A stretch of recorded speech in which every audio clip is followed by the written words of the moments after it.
Praise the lord. హల్లెలూయా. ప్రభునందు ప్రేమ అనే దేవుని బిడ్డలారా, మన ప్రభువును రక్షకుడై ఉన్న యేసుక్రీస్తు శుభనామంలో మీ అందరికీ నా హృదయపూర్వకమైన వందనాలు. ఎలా ఉన్నారు? బాగున్నారా? ఓకే, ప్రార్థనతో ఈ కార్యక్రమాన్ని ప్రారంభించుకుందాం. అద్వితీయ దేవుడు అయిన ప్రభు, మా ప్రియ పరలోకమందున్న మా యొక్క తండ్రి, సర్వశక్తిమంతుడా, మీకు వేలాది కృతజ్ఞత స్తోత్రాలు స్తుతులు ప్రభువా.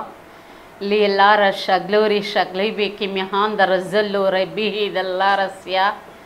ప్రభువా నీకు వందనాలు, మహోన్నతుడా నీకు వందనాలు, కృపగల దైవమా మీకే స్తోత్రాలు. దేవా మీకు వందనాలయ్యా. ఇల్లుకరాబ షగ్లూరి జలాదరయ ప్రభు అయా, నీ మాటలు నాయన శక్తి కలిగినవి ప్రభువా. శూన్యముల సమస్తము కూడా రూపింపగలిగినవి తండ్రి, నీకే వందనాలు అయా. నీ సన్నిధానంలో మేము చేరి దేవా, నీ చిత్తంలో నిలబడటానికి నాయన, నీ కృపలో వర్ధిల్లటానికి ప్రభువా అయా, నీ మీ యొక్క వాక్యం ద్వారా మమ్మల్ని బలపరిచి దీవించి ఆశీర్వదించమని, ప్రతి ఒక్క మాట కూడా నాయన శక్తితో బలముతో నిండినదై నాయన అయా, ప్రతి హృదయాన్ని వెలిగించేలాగున ప్రభా నాయన, ప్రతి ఒక్క మాట హృదయాల్లో కూర్చుకునేలాగున మీరే నాతో మాతో మాట్లాడి మహిమ ఘనత ప్రభావాలు ఆరోపింపజేసుకోమని యేసయ్య శక్తి కలిగిన నామంలో అడిగి వేడుకుని ప్రార్థిస్తున్నాము తండ్రి. ఆమేన్. హల్లెలూయా. ప్రేమని దేవుని వారలారా, ఈరోజు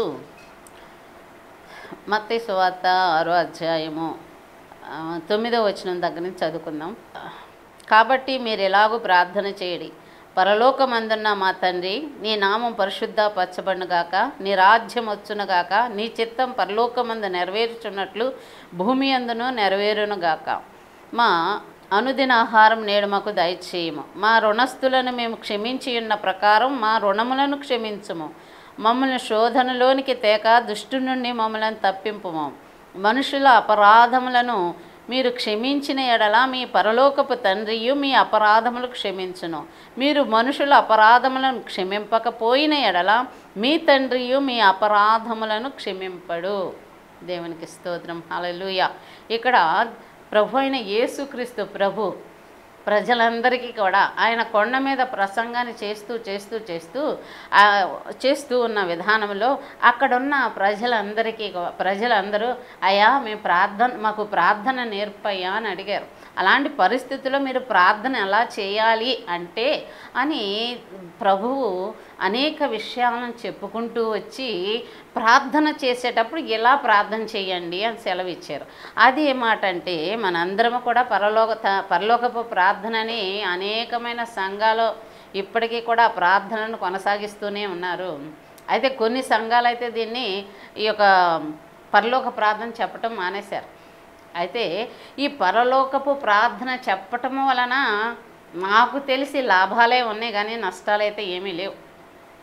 ఇందువల్ల వచ్చే నష్టం ఏమాత్రం లేదు, కానీ లాభం అయితే ఉంది. ఈ పరలోకపు ప్రార్థన మనకి ఏం నేర్పిస్తుంది, ఎలా నడిపిస్తుంది అనేది మాత్రం చాలా అద్భుతమైన సహాయం. దేవునికి మనకి ఒక గొప్ప అనుసంధానాన్ని ఏర్పరచగలిగినది ఈ ప్రార్థన.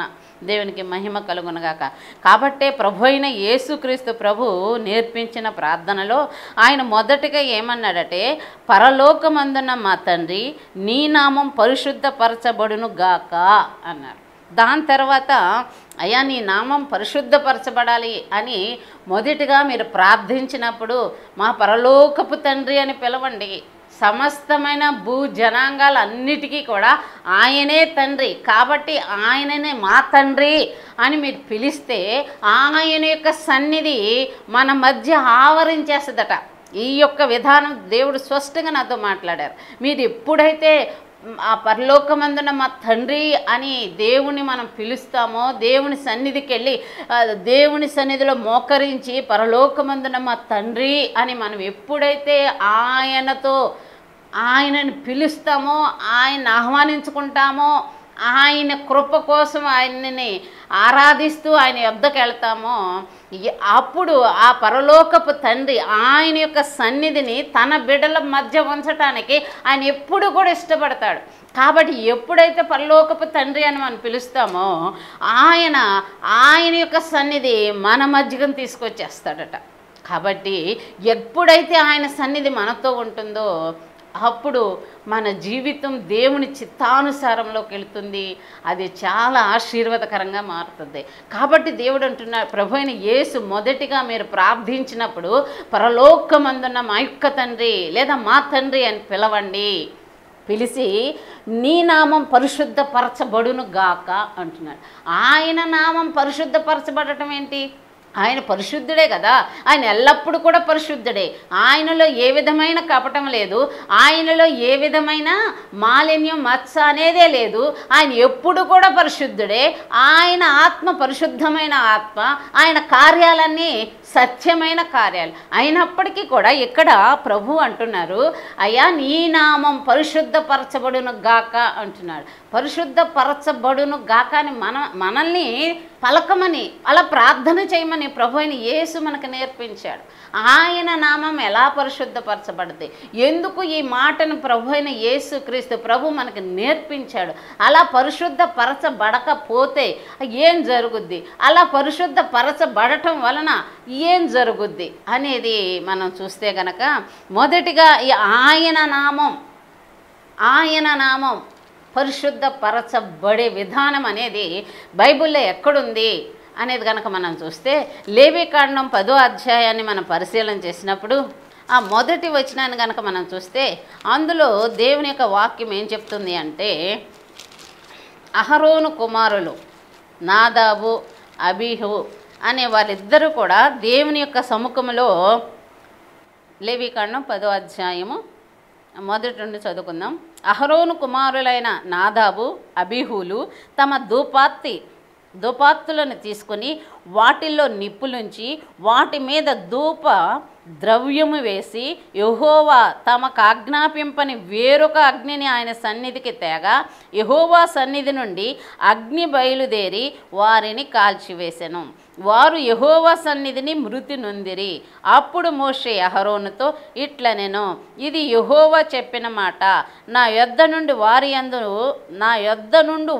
యందు నేను నన్ను పరిశుద్ధపరుచుకొందును, ప్రజలందరి ఎదుట నన్ను మహిమపరుచుకొందును అని యెహోవా దేవుడు మోషేకి సెలవిచ్చాడు. ఎప్పుడు, ఏ సమయంలో అంటే, అహరోను కుమారులు నాదాబు అబీహులు వీళ్ళిద్దరూ కూడా వాళ్ళ వంతు ప్రకారంగా దేవుని యొక్క సన్నిధిలో ప్రత్యక్షపు గుడారములో ధూపం వేయటానికి బయలువెళుతున్నారు. ఆ వెళ్ళే విధానంలో వారికి ఇవ్వబడిన ధూపాత్తులను పట్టుకుని వాటిల్లో అగ్ని ఉంచి ధూపం వేసే ఆ ద్రవ్యాలను పట్టుకుని ఆ దేవుని యొక్క ప్రత్యక్షపు గుడారంలోనికి అడుగుపెట్టారు. ఆ మందిరంలో ప్రవేశించారు. వాళ్ళు ఎప్పుడైతే ఆ మందిరంలో ప్రవేశించారో అప్పుడు యెహోవా మందిరములో నుండి దేవుని యొక్క అగ్ని బయలుదేరి వచ్చి వాళ్ళని ఒక్కసారిగా కాల్చేసిందంట, వాళ్ళిద్దరిని కూడా. అలా కాల్చి వేసేటప్పటికి అక్కడ ఎవరైనా ధూపం వేయటానికి వెళ్ళి చనిపోతే అది ఎంత బాధాకరమైన, ఎంత కష్టంగా అనిపిస్తుంది. కానీ దేవుని సన్నిధిలో వాళ్ళు అలా చనిపోయారు. అలా చనిపోయిన పక్షంలో దేవుడు, అవును వాళ్ళు తప్పు చేశారు, వాళ్ళు అందుకే చనిపోయారు అని కూడా అంటలేదు. కానీ ఇక్కడ ప్రభు అయిన దేవుడు ఆయన సెలవిస్తున్న మాట ఏంటంటే నేను నా యొద్ద ఉన్న వారిని బట్టి నా నామాన్ని నేను పరిశుద్ధపరచుకుంటా అని మాట్లాడుతున్నాడు. ఆయన నామాన్ని ఆయన పరిశుద్ధపరచుకుంటాడట. ఎలా పరిశుద్ధపరచుకుంటాడంటే, ఆయన తన నామాన్ని పరిశుద్ధపరచుకునే క్రమములో ఆ యొక్క అవిధేయులుగా అతిక్రమ క్రియలు కలిగిన వారు చనిపోవచ్చు. కాబట్టి ఇక్కడ దేవుడు వారు చనిపోయారు, అగ్నితో కాల్చబడ్డారు, వాళ్ళని బయటకు లాగేశారు. అయితే వాళ్ళ విషయంలో దేవుడు ఏం సెలవిచ్చారంటే, వాళ్ళు ఇలా చనిపోయారు ఇట్లా యమన కాలంలోనే అనే ఉద్దేశంతో వారిని బట్టి మీరు దుఃఖపడుతూ మీ జుట్టు విరబోసుకోవద్దు, మీ బట్టలు చింపి వేసుకోవద్దు, ఏడవటానికి మాత్రం నేను అవకాశం ఇస్తున్నాను, మీరు ఎంత ఏడ్చుకుంటారో ఏడ్చుకోండి అని ఏడవండి, కానీ మీ బట్టలు చింపుకోవద్దు, మీ జుట్టులు విరబూసుకోవద్దు అని ఒక ఆజ్ఞ ఇచ్చాడు. అంతేకాకుండా ఇక్కడ పరిశుద్ధమైన దేవుడు అంటున్నాడు తన నామాన్ని పరిశుద్ధపరచుకోవడానికి చేసుకునే క్రమంలో వీళ్ళిద్దరు చనిపోయారు. అయితే వాళ్ళని బట్టి మీరు ఎక్కువగా ఇలా చెయ్యొద్దు, ఎందుకంటే మీ మీద నా ఆత్మ ఉంది, నా అభిషేకం ఉంది, కాబట్టి మీరు అలా చేయొద్దు అనేది ఆ యొక్క అహరోను ఆ యొక్క ఇంటి వారికి సెలవిస్తున్నాడు దేవుడు. అక్కడున్న తన జనాంగాలకు సెలవిస్తున్నాడు. మీ బట్టలు చింపుకుని ఇదేంటి, యవన కాలంలో ఉన్నవారు దేవుని సముఖంలోకి వెళ్ళగానే చనిపోవడం ఏంటి అని మీరు అధైర్యపడవద్దు, మీ బట్టలు చింపుకోవద్దు, మీ జుట్లు విరబోసుకోవద్దు అని మొదటిగా వాళ్ళతో మాట్లాడిన తర్వాత ఆయన ఏమన్నాడంటే, ఎందుకు వారిద్దరు చనిపోయారు, ఏ పరిస్థితిలో చనిపోయారు అంటే నాదాబే కానీ అబీహుకి వీళ్ళిద్దరు ఇరువురు కూడా దేవుని యొక్క ఆజ్ఞ అతిక్రమించారు. అక్కడ ప్రభు అయిన దేవుడు సెలవిచ్చిన విషయం ఏమిటంటే, మీరు ఆ యొక్క ప్రత్యక్షపు గుడారము యొద్ద ఉన్న బలిపీఠం మీద ఎప్పుడు కూడా అగ్ని మండుచూ ఉండాలి అని చెప్పారు. అయితే ఈ దేవుని యొక్క సముఖములో ఏ బలులు అర్పించినా, అది దహన బలి అయినా, సమాధాన బలి అయినా, ఆ పాప క్షమాపణ బలి అయినా, అపరాధ పరిహారార్థ బలి అయినా, అది ఏ విధమైన బలులు సమర్పించినప్పటికీ కూడా అప్పుడు మీరు బలిపీఠం మీద, ఆ యొక్క బలిపీఠం మీద పుల్లలను చాలా చక్కగా పేర్చి దాని మీద బలి చేయబడిన ఆ యొక్క జంతువు యొక్క చర్మాన్ని, అవయవాలను, దాని తలను కూడా ఆ బలిపీఠం మీద ఉంచి ఇంకా పుల్లలను చేర్చి చాలా జాగ్రత్తగా సదిరి పెట్టి అప్పుడు వాటిని దహించండి అని చెప్పారు. అలాంటి పరిస్థితుల్లో ఎప్పుడు కూడా బలిపీఠం మీద ఉన్న నిప్పు, అగ్ని ఆరకూడదు అని సెలవిచ్చారు. అయితే ఎప్పుడైతే ప్రత్యక్షపు గుడారములో ధూపం వేస్తారో ఆ ధూపం వేసే క్రమంలో ఆ ధూపానికి కావలసిన నిప్పు అంతా కూడా దేవుని యొక్క బలిపీఠం మీద ఉన్న నిప్పుని, ఆ బలిపీఠంలో నుంచే నిప్పుని తీసుకుని వెళ్ళి ప్రత్యక్షపు గుడారములో ధూపం వేయాలి. కానీ ఇక్కడ జరిగిన విషయం ఏంటంటే, నాదాబు అబీహు ఈ ఇరువురు కూడా అలా చేయలా. ఎక్కడ యొక్క బలిపీఠములో ఉన్న నిప్పులను వాడకుండా, నిప్పులను తీసుకుని వెళ్లకుండా వేరే ఒక చోట వారు పొయ్యిలో నుంచి తీసారో ఏ మంటలో నుంచి తీసారో తెలియదు, కానీ దేవుడు ఒక ఆజ్ఞను జారీ చేశాడు. ఎప్పుడైనా సరే మీరు ఆ దహన బలికి ఉపయోగించిన నిప్పులతోనే దేవుని యొక్క ప్రత్యక్షపు గుడారంలో ధూపం వేయాలి అని ఒక క్రమం ఉంటే, వీరిరువురు కూడా ఆ క్రమాన్ని తప్పేశారు, ఆ విధానాన్ని మానేశారు. దేవుని యొక్క అగ్నిలో నుండి తీసుకురాకుండా, ఆ ప్రతిష్ఠిత చేయబడిన క్రమంలో నుంచి తీసుకురాకుండా, దేవుడు ఆజ్ఞాపించిన ఆ క్రమ విధానాన్ని వారు పాటించకుండా వేరే చోట నుండి అగ్నిని తీసుకుని వస్తే అది వారి జీవితాలని నాశనం చేసేసింది. కారణం ఏంటంటే, వారు దేవుని యొక్క ఆజ్ఞ మీరారు. ఎక్కడైతే ఆజ్ఞని మీరారో, ఎక్కడైతే దేవునికి వ్యతిరేకమైన క్రియ జరుగుతుందో అక్కడ శత్రువుకి, అపవాదికి అవకాశం ఉంటుంది. కాబట్టి ఆదాములు ఆజ్ఞను మీరిన వెంటనే వారికున్న యొక్క మహిమను కోల్పోయారు, వస్త్రాలను కోల్పోయారు, శాపాన్ని తెచ్చుకున్నారు, భయాన్ని తెచ్చుకున్నారు, ప్రయాసను తెచ్చుకున్నారు, ఎన్నో శ్రమలకు గురయ్యారు. చివరికి ప్రభు అయిన యేసుక్రీస్తు మన నిమిత్తం వచ్చి ఆయన ప్రాణం పెట్టితేనే తప్ప ఆ పోగొట్టుకున్న మహిమ ప్రభావాలను మనం ధరించుకోలేకపోతున్నాం. కాబట్టి ఇక్కడ వారు చేసింది అది చిన్న పొరపాటు లాగానే ఉంది, కానీ అక్కడ దుష్టుని యొక్క మాటలకు చెవియొగ్గి అవునా అని ఉద్దేశంతో, వారు దేవతలైపోవాలని ఉద్దేశంతో, వాళ్ళకు కూడా మంచి చెడులు తెలిసి వాళ్ళు కూడా దేవతలాగా, దేవుళ్ళలాగా మారిపోవాలనే ఆశతో దేవుని యొక్క ఆజ్ఞను మీరి అపవాది యొక్క ఆజ్ఞకు లోనైపోయారు. ఇక్కడ వీళ్ళు ఈ యొక్క నాదాబు, అబీహుదు వీళ్ళిరువురు కూడా మొదటగా వాళ్ళు తాగి ఉన్నారట. వారు తాగిన ఆ మత్తులో వాళ్ళ క్రమాన్ని మర్చిపోయారు. ఎప్పుడైతే వాళ్ళు ఆ క్రమాన్ని మర్చిపోయారో ఆ యొక్క తాగిన మత్తులో దుపాతులను పట్టుకుని బలిపీఠం దగ్గర నిప్పులకు బదులుగా వేరే ఒక నిప్పులు వేసి అయోమయంలో వారు దేవునికి ధూపం వేయటానికి వెళ్ళారు. అలాంటి పరిస్థితుల్లో వీళ్ళు ఎప్పుడైతే ఒక వ్యక్తి దేవుడు ఇచ్చిన ఆజ్ఞను ఎప్పుడైతే మీరుతారో అది వేరొక విధానంలోనికి, వేరొక దుష్టుని యొక్క ఆలోచనలోకి వెళ్ళిపోవటం జరుగుద్ది. కాబట్టి ఇక్కడ ఈ యొక్క ధూపార్తి వేయటానికి వెళ్ళిన వేళల్లో ఎప్పుడైతే ఆజ్ఞను మీరారో, అతిక్రమించారో, దేవుడు చెప్పిన మాటను నిరర్ధకం చేసి వారి ఇష్టానుసారంగా ప్రవర్తించారో అక్కడ శత్రువుకి, దుష్టుడికి అవకాశం కలిగింది. కాబట్టి వీళ్లతో పాటు వీళ్ళని ఆధారం చేసుకున్న శత్రువు అక్కడికి ప్రవేశించింది. కాబట్టి దేవుడు ఏమంటున్నాడంటే నా నామాన్ని నేను పరిశుద్ధపరచుకుంటా అంటున్నాడు. ఆయన రోషం కలిగిన దేవుడు, చీకటికి ఏమాత్రము కూడా అవకాశం ఇవ్వడు. అపవాది యొక్క ఉద్దేశం ఎప్పుడు ఒకటే, నేను నీవున్న స్థలంలోకి వస్తాను, నేను నీతో పాటు సమానంగా ఉండాలి అనే ఆ కోరిక, ఆశ, తన్ను ఆరాధించాలనే ఆ యొక్క పిచ్చి ఆశతో అది పాకులాడుతూ ప్రయాసపడుతూ దేవునికి వ్యతిరేకంగా నడుస్తున్న విధానంలో దేవుడు దేవుని యొక్క దాసులుగా, దేవుని పరిచారకులుగా పిలువబడిన వారిని మత్తులుగా చేసి ఆ మత్తు విధానంలో అపవాదికి చోటు కలిగి దేవుని యొక్క ఆజ్ఞని మీరేలాగున చేసి ఆ ప్రత్యక్షపు గుడారంలో వాళ్ళతో పాటు ప్రవేశించేటప్పటికీ దేవుని కోపం వచ్చి ఆ చీకటిని వారి హృదయాల్లో కలిగి ఉన్న విధానం బట్టి వాళ్ళు ఆ చీకటితో పాటు వాళ్ళకు కూడా చనిపోవటానికి జరిగింది. దేవుని యొక్క దహించు యొక్క అగ్ని వాళ్ళని కాల్చివేసింది.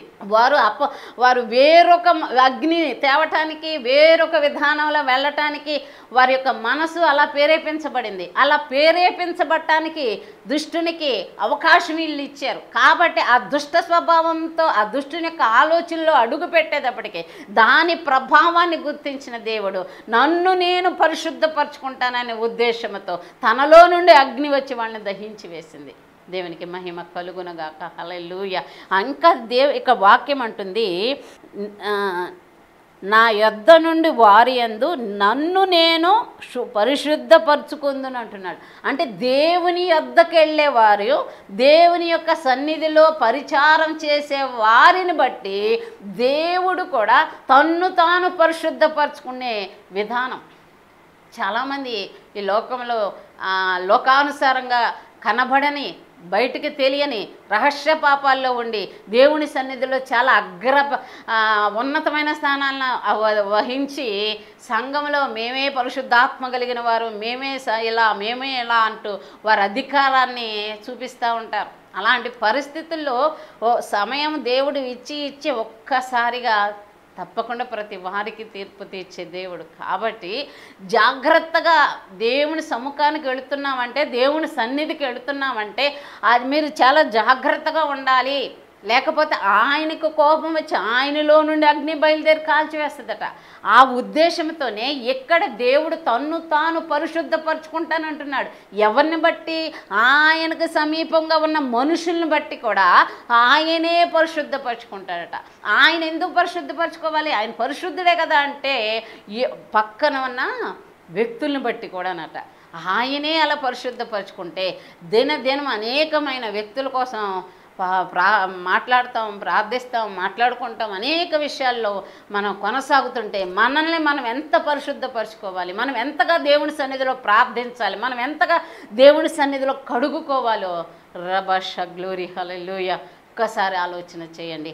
కాబట్టి ఇక్కడ దేవుడు అంటున్నాడు, నా యొద్ద ఉన్న వారిని బట్టి నన్ను నేను పరిశుద్ధపరచుకుంటా, నా మహిమను నేను కనబరుస్తా అని సెలవిస్తూ ఉన్నాడు. ఆ యొక్క క్రమంలో వీళ్ళిద్దరు కూడా చనిపోవటం జరిగింది. అయితే ఇక్కడ ప్రభు అయిన యేసు ఏమంటున్నాడంటే, మీరు దేవుని సన్నిధికి వెళ్ళినప్పుడు మీరు ఎలా ప్రార్థించాలంటే అని చెప్పి మొదటగా వీళ్ళకి ఏం చెప్పారంటే, పరలోకమందున్న మా యొక్క తండ్రి నీ నామం పరిశుద్ధపరచబడును గాక అని సెలవిచ్చాడు అని ప్రార్థించండి అన్నారు.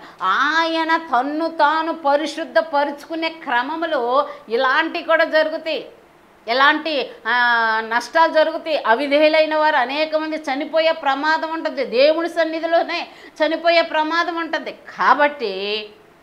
కాబట్టి మిమ్మల్ని ఎప్పటికప్పుడే పరుచుకోండి అనే విధానంలోనే కాకుండా దేవుడు తన్ను తాను పరిశుద్ధపరచుకునే విధానాన్ని మీరు ఒప్పుకోండి. ఎలా అంటే పరలోకమందున మా యొక్క తండ్రి నీ నామం పరిశుద్ధపరచబడును గాక అంటే ప్రభువా మాలో లోట్లు బలహీనతలు ఉంటే దయతో మమ్మలను మా విషయంలో నువ్వు అంగీకరించి మమ్మల్ని ఏదైనా శిక్ష వచ్చినా దానికి మేము అంగీకరిస్తున్నాం అన్న రీతిలో ఒక అద్భుతమైన ఒక ఒప్పుగోలు రీతిలో మీరు ప్రార్థన చేయండి అని చెప్తున్నాడు.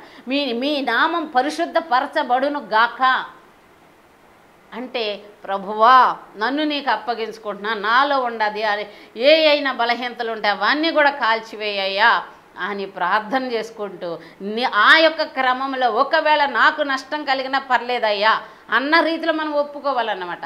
అయితే ఈ ప్రార్థనకు ముందే దేవుని యొక్క సముఖానికి వెళ్ళే ముందే పరలోకపు తండ్రి అని నీవు నేను ప్రార్థించక ముందే ఇంకా కొన్ని విషయాలు ప్రభు అయిన యేసు మనకు బోధించాడు. ఆయన మనకేం చెప్పాడు అనేది ఒక్కసారి చూద్దాం. అదేంటంటే 5వ వచనంలో మరియు మీరు ప్రార్థన చేయనప్పుడు వేషధారుల వలె ఉండవద్దు అని చెప్తున్నాడు. మీరు మొదటిగా దేవుని యొక్క సముఖానికి వెళ్ళినప్పుడు, దేవుని యొక్క సన్నిధికి వెళ్ళినప్పుడు మీరు ఎలా ఉండాలి అంటే, ఎలా ఉండకూడదంటే మీరు వేషధారులుగా ఉండకూడదు అని సెలవిస్తూ ఉన్నాడు. ఎందుకు ఈ వేషధారులుగా ఉండకూడదు అంటే, అసలు వేషధారులు అంటే అర్థం ఏంటి అంటే, ఇక్కడ వాక్యం ఏమంటుందంటే వేషధారుల వల్లే ఉండొద్దు, మనుషులకు కనబడవలెనని. ఈ వేషధారణ అనేది ఎక్కడొచ్చిందంటే మా ప్రార్థనలు, మా ప్రయాస, మా యొక్క స్థితి అంతా నా దేవుడు చూడాలి, నా దేవుని యొద్ద నుండే నాకు సహాయం వస్తుంది, నా దేవునే నా పట్ల సమస్త కార్యాలు జరిగిస్తారనే విశ్వాసము కంటే వారు నా పని మనుషులు మెచ్చుకోవాలి, నా భక్తిని మనుషులు మెచ్చుకోవాలి, నేను చాలా బాగా పాడుతున్నానని భక్తులు మెచ్చుకోవాలి, నేను బాగా ప్రసంగిస్తున్నానని మనుషులు మెచ్చుకోవాలి, అట్లాంటి ఆలోచనతో మనుషుల చేత మెప్పు పొందాలనే ఉద్దేశంతో ప్రవర్తించే, చేసే, జరిగించే ప్రతి క్రియ విషయంలో మనుషులు వేషధారులుగా తీర్పు పొందుతారట. కాబట్టి మీరు వేషధారుల వలె ఉండొద్దు అంటే మనుషులను సంతోషపెట్టాలి, మనుషులకు మమ్మల్ని మేము కనపరుచుకోవాలి, మనుషుల ఎదుట మేమే గొప్ప అనే రీతిలో చూపించుకునే విధానాన్ని కలిగి ఉండొద్దు. మీరు ఆ విషయంలో మీరు జాగ్రత్తగా ఉండండి అని సెలవిస్తున్నాడు ప్రభు అయిన యేసు. అంతేకాకుండా సమాజ మందిరములోను వీధుల మూలల్లోనూ నిలిచి ప్రార్థన చేయటం వారికి ఇష్టం. ఈ యొక్క వేషధారుల యొక్క ఉద్దేశాలు ఎలా ఉంటాయంటే నలుగురికి కనపడేటట్లుగా ఏ మూల సమాజ మందిరాల్లో నలుగురు చూసేటట్టు ఒక పక్కకి వెళ్ళిపోయి ప్రార్థనలు చేస్తూ ఉంటారట. అది తప్పు అని వాక్యం సెలవిస్తుంది. అయితే ఇంకొక విషయం ఏం చెప్తున్నారంటే, నీవు 7వ వచనంలో మరియు మీరు ప్రార్థన చేయనప్పుడు అన్యజనుల వలె వ్యర్థమైన మాటలు వచించవద్దు. ఏ మాట పడితే ఆ మాట ఇష్టం వచ్చినట్లుగా పర్లేదులే దేవుడు అర్థం చేసుకుంటాడనే ఉద్దేశంతో నీ ఇష్టం వచ్చినట్లుగా అన్యజనుల్లాగా మీరు ప్రార్థన చేయొద్దు అని ఆయన చెప్తూ ఉన్నారు. ఇంకొక మాట ఏంటంటే మీరు విస్తరించి మాట్లాడాలని. చాలామంది విస్తరించి మాట్లాడుట వలన తన మనవి వినబడునని వారు తలంచుతున్నారు. అబ్బా నేను ఇగో దేవుని సన్నిధిలో ఇన్ని గంటలు ప్రార్థన చేశాను, 5 గంటలు దేవుని సన్నిధిలో ప్రార్థన చేశాను అని చెప్పుకునే వాళ్ళు ఉంటారు. అది ఆ బంధం, ఆ విధానం, ఆ నడిపింపు వేరు. అయితే ఇక్కడ జరుగుతున్నది ఏంటంటే విస్తరించి మాట్లాడుట వలన ఒక విషయాన్ని పట్టుకుని లాగి ప్రభా నువ్వు ఇలా చేస్తే ఇలా అవుద్దయ్యా, ఇలా చేస్తే ఇలా అవుద్దయ్యా, అయ్యాయా ఇలా అయిపోతున్నారా, నువ్వు ఇలా చెయ్యయ్యా అని దేవునికి చాలామంది సలహాలు ఇస్తారు. సలహాలు ఇచ్చి ఇదిగో ప్రభా నువ్వు ఇలా చేయయ్యా, ఇట్లా సహాయం చేయయ్యా, అదయ్యా ఇదయ్యా అని చెప్తూ నిజంగా ఆ ప్రార్థనలు ఒక్కోసారి విన్నప్పుడు నవ్వొస్తుంది. దేవునికి వీళ్ళు సలహాలు ఇస్తున్నారు, సూచనలు ఇస్తున్నారు, ఆయన ఎలా కదలాలో, ఆయన ఎలా పని చేయాలో, ఏ విధంగా చేయాలో అనేది వీళ్ళే అడ్వైజులు ఇస్తున్నారు. దేవునికి తొయ్యదని, దేవుడు ఎలా చేయాలో, ఆ సమస్యను ఎలా సాల్వ్ చేయాలో ఆయనకి తెలియదేమోనని వీళ్ళే సలహాలు ఇస్తూ ఉంటారు. కాబట్టి ఆ యొక్క ప్రార్థన విధానంలో విస్తరించి చేయటం వలన మా మనవిని దేవుడు వింటాడు అనే ఉద్దేశం వాళ్ళు కలిగి ఉంటారట. అది కూడా తప్పట. ప్రార్థన అనేది చాలా పర్ఫెక్ట్గా, చాలా నమ్మకంగా, దేవునికి ఇష్టంగా దేవుని సన్నిధిలో మేము ఉన్నాము. మా మాటలు దేవుని సన్నిధికి వెళ్ళేటప్పుడు ఏం మాట్లాడాలి, ఏ విధంగా ప్రార్థించాలని ఆ మాటలన్నీ కూడా మనం కూర్చుకుని ఆయన సమ్ముఖానికి వెళ్ళాలట. అలా వెళ్ళి ఆయన నామం పరిశుద్ధపరచబడునుగా కానీ ఒప్పుకుంటూ, అయ్యా నీ రాజ్యం మాకు రావాలయ్యా అని ఆయన సముఖంలో ప్రార్థన చేసుకుంటూ వెళితే అది దేవుడు అంగీకరించే ప్రార్థన, దేవునికి ఇష్టమైన ప్రార్థన.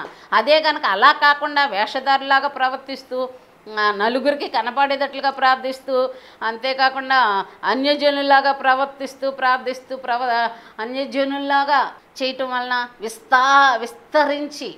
విస్తారమైన మాటలతో దీర్ఘ ప్రార్థనలతో చేయటం వలన దేవుడు మా మనం వింటాడు అనుకోవటం, ఇవన్నీ కూడా దేవునికి ఇష్టం కానివి. కాబట్టి మీరు ఇవన్నీ విడిచిపెట్టేయండి. ప్రభు అయిన యేసు మనతో చెప్తున్న మాట, ఇవన్నీ విడిచిపెట్టేయండి. మీరు చేయాల్సినంత ఒక్కటే, దేవుని సన్నిధికి వచ్చినప్పుడు, అంటే దేవుని సన్నిధి అంటే కేవలము అది ఒక చర్చి అనే కాదు. దేవుని యొక్క సన్నిధి అంటే మనము దేవునితో గడపాలనే ఉద్దేశంతో మనం సిద్ధపడి మనం మోకరించి ప్రార్థించినప్పుడు మనమే ఆయన వింటాడు. ఆయన యొక్క చిత్తం మనకు బయలుపరుస్తూ ఉంటాడు. ఆ యొక్క విధానం జరిగే ఆ దేవునికి మనము కలిసి ఆ యొక్క విధానాన్నే దేవుని యొక్క సన్నిధి ఆవరించి ఉంటుంది. ఆయన మనతో ఉంటాడు, మనం ఆయనలో ఉంటాం. ఆ యొక్క విధానంలో మనం చేసే ఆ చిన్న మాట, మనం చెప్పే ఆ చిన్న విషయాన్ని దేవుడు ఆయన చేపట్టి ఆ కార్యాలు జరిగించే దేవుడై ఉన్నాడు. అంతేకాకుండా ఇంకా ఈ యొక్క విషయాలు మనం చూస్తే అసలు మనకి ఏమి కావాలి, ఇవ్వయ్యా అని అడుక్కునే పనులు ఉండదు. కానీ మీకు ఎప్పుడు ఏది అవసరమో అవన్నీ నేను మీకు ప్రొవైడ్ చేస్తాను అని సెలవిస్తున్నాడు. అయితే మనము ఆయన సన్నిధిలో మొదటగా ఎలా ఉండాలి, ఎలా ప్రార్థించాలి అనేది కనుక మనం నేర్చుకుని అలాగూ ఉంటే దేవుని కార్యాలు మన జీవితాల్లో చాలా బలంగా జరుగుతాయి అనేది దేవుని యొక్క లేఖనం మనకు సెలవిస్తుంది. కాబట్టి ప్రభువా నీ నామం పరిశుద్ధపరచబడునుగాక అయ్యా అని మనం ఆయన సముఖానికి వెళ్తున్నాం. మనలో ఉన్న బలహీనతలు, మనలో ఉన్న అవిశ్వాసం, మనలో ఉన్న అశ్రద్ధ, మనలో ఉన్న అనీతిమత్వం, ఇవన్నీ కూడా దేవునికి మాలిన్యం రాకూడదు, దేవునికి మనం బట్టి దేవుని అవమానపరచబడకూడదు. కాబట్టి అక్కడ ఆయన నామం ఎప్పటికప్పుడే పరిశుద్ధపరుచుకునే గొప్ప దేవుడు మన దేవుడు. కాబట్టి మనము ఆయన సన్నిధికి వెళ్ళినప్పుడు భయముతోనో భక్తితోనో ఎలా అడగాలి, ఏ విధంగా అడగాలో, ఆయన ఎలా బతిమాలుకోవాలో ఆ మాటలన్నీ కూడా ముందే కూర్చుని ఆయన దగ్గరికి వెళ్ళి, పరలోకమందున్న మా యొక్క తండ్రి నీ నామం పరిశుద్ధపరచబడునుగాక, నీ రాజ్యం మాకు వచ్చునుగాక, నీ చిత్తం పరలోకమందు నెరవేర్చున్నట్టు మా యొక్క భూమి మీద కూడా నెరవేరాలి అని ప్రార్థన చేయమని చెప్తున్నాడు దేవుడు. కాబట్టి ఆయన రాజ్యం మనకు వస్తే, మనం ఆయన రాజ్య వారసులుగా మనం అంటే అనేకులను ఆ రాజ్య వారసులుగా చేసే విధానం, ఆ ప్రాసెస్లో మన జీవితాలను దేవునికి ప్రాణార్పణలుగా పోయబడి ఆయన చిత్తం నెరవేర్చడానికి చేసే ప్రతి పని విషయాల్లో దేవుడు మనకు సహకారుడుగా ఉంటాడు. దేవుని కార్యాలు మన జీవితాల్లో, మన కార్యాల మీద జరుగుతూ ఉంటే దేవునికి మహిమ కలుగునుగాక. హల్లెలూయా. కాబట్టి ఇక్కడ అంటున్నాడు, నీ రాజ్యం వచ్చునుగాక, నీ చిత్తం పరలోకమందు నెరవేర్చున్నట్టు భూమి అందును నెరవేరునుగాక అంటున్నాడు. దేవుని యొక్క చిత్తం పరలోకంలో నెరవేర్చబడుతున్నాయి, కానీ భూమి మీద మాత్రం ఆయన చిత్తం నెరవేర్చబడేలాగున ప్రార్థన చేయమని దేవుని లేఖనం సెలవిస్తుంది. కాబట్టి ప్రియమైన దేవుని బిడ్డలారా, భూమి మీద దుష్టుని యొక్క ఆధీనంలో ఉండటాన్ని బట్టి, శత్రు యొక్క ప్రభావంతో మనుషులందరూ కూడా నాయన రక్తమేచ్ఛం హల్లెలూయా ఏడవబడుతున్న పరిస్థితుల్లో మనుషులందరూ కూడా ఈ శరీర క్రియలకు, శరీరపు ఆలోచనలకు లోనైపోవటాన్ని బట్టి అనేకులు దేవుని యొక్క చిత్తంలో నుండి తొలగిపోతున్నారు. అలాంటి క్రమాన్ని, అలాంటి విధానంలో నుండి దేవుని యొక్క ఆత్మ మనల్ని విడిపించగలుగుద్ది. కాబట్టి ప్రియమైన దేవుని బిడ్డలారా, దేవుని యొక్క రాజ్యం మనకు అనుగ్రహించబడినప్పుడు దేవుని చిత్తాన్ని మనం నెరవేర్చగలుగుతాం, దేవుని ఉద్దేశాలు మనం నెరవేర్చగలుగుతాం.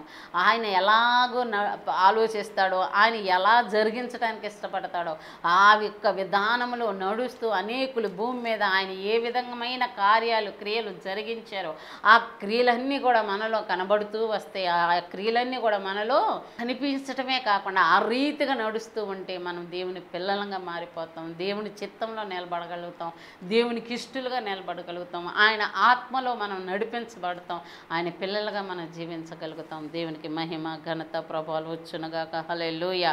కాబట్టి ఇక్కడ నీ రాజ్యం వచ్చునుగాక, నీ చిత్తం పరలోకమందు నెరవేరుచున్నట్టు భూమి అందు నెరవేరుగాక. మా అనుదినాహారం నేడు మాకు దయచేయము, మా రుణములను మేము క్షమించి ఉన్న ప్రకారము.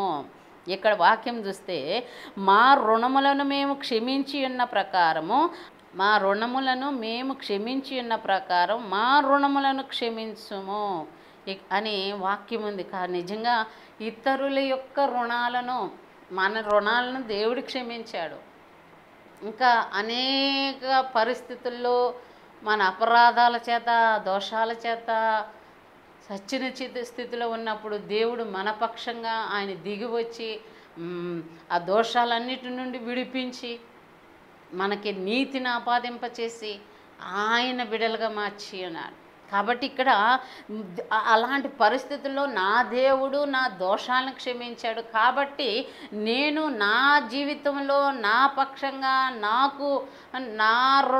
నాకు రుణపడిన వారిని నేను క్షమించాలనే ఉద్దేశంతో రుణస్థులను, మన రుణాన్ని దేవుడు క్షమించాడు కదా. మీరు నిజానికి ఒక మనిషి విడుదల పొందాలి అంటే ఎంత ఇచ్చినా కానీ మన రుణం తీర్చబడదట. కాబట్టి మనం రుణం తీర్చబడాలంటే అది కేవలం దేవుని యొక్క రక్తమే రుణం తీర్చగలుగుతుంది. కాబట్టి మన పక్షంగా మన ప్రభు అయిన యేసుక్రీస్తు రక్తాన్ని ఇచ్చి మనం చెల్లించవలసిన రుణాన్ని నుంచి మనం విడిపించాడు.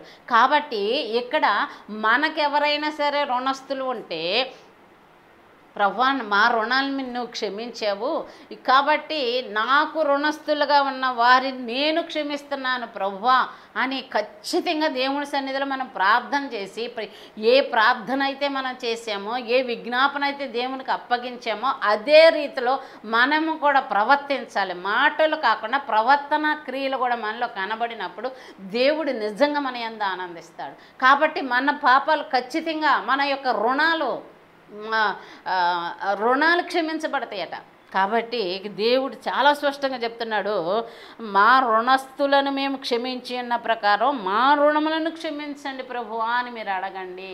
అంటే మొదటిగా మీరు క్షమించబడాలి అంటే మీరు ఇతరులను క్షమించండి, అప్పుడు మీవి క్షమించబడతాయి అని దేవుడు లేఖనం సెలవిస్తుంది.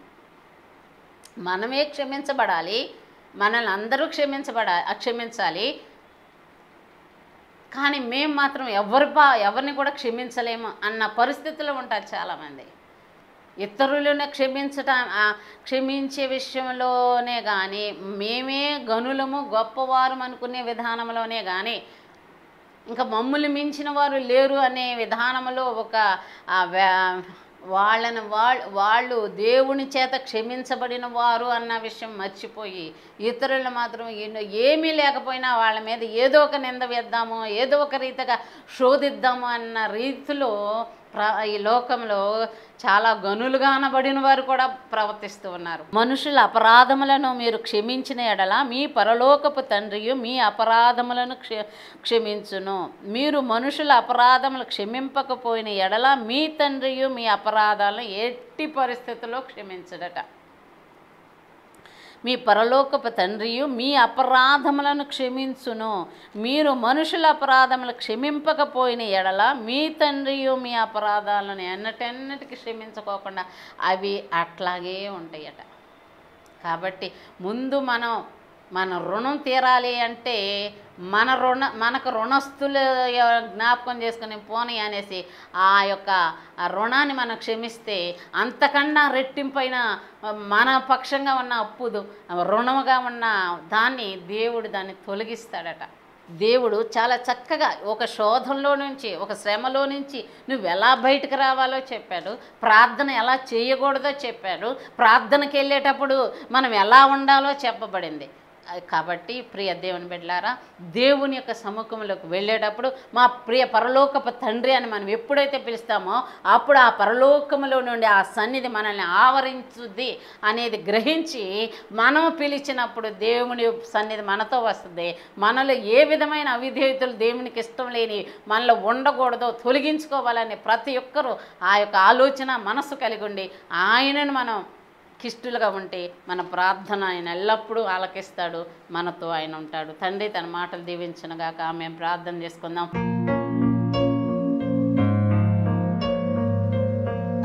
అద్వితీయ దేవుడు అయ్యన్న ప్రభువా, సర్వశక్తిమంతుడా, కనికరమల గల ప్రభువానికి వందనాలు.